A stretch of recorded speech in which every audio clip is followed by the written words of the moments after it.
What's going on, guys? And welcome to my first tricks. Now, today we're going to be doing a trick. It's good for campfire story stuff like that.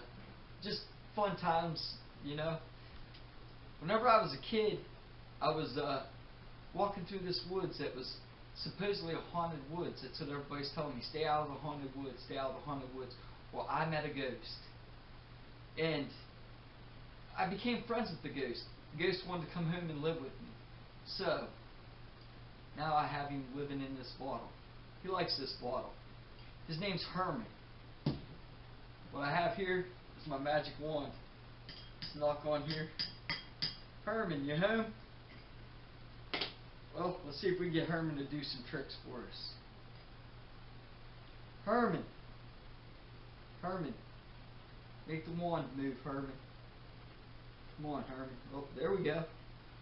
If you look, you might even be able to see. You pushing my wand out? Don't push my wand out. Herman. Well, Herman don't want to play with the wand right now.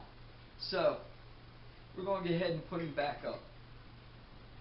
Stick around and I'll show you the secret to the ghost in the bottle.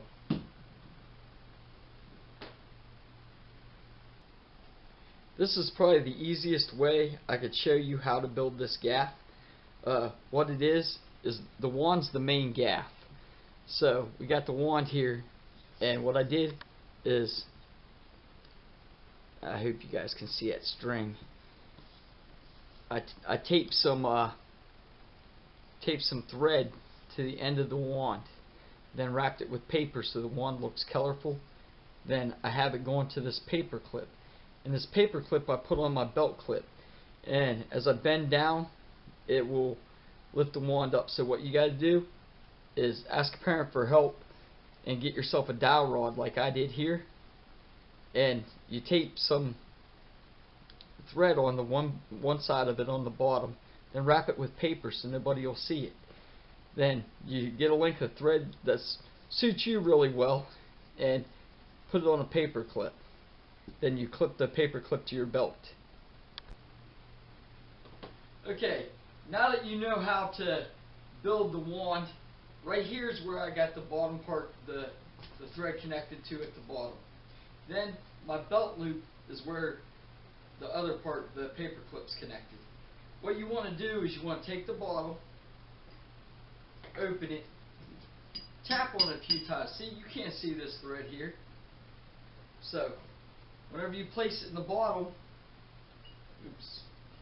well, make sure the bottle's close enough. There we go. Place it in the bottle. Then all you gotta do is when you move your hips is what will control it. Like, see it moving? Then what you want to do at this point, whenever you get it moving and stuff like it, is bend at your hips, but look down in the bottle like you're amazed, like, whoa, what's going on here? Then you're looking as the wand drops out. So your hips are actually controlling everything. As you move, the wand moves. So by bending down, that gives you a big movement there. So by bending down and looking in the bottle, you get a big movement.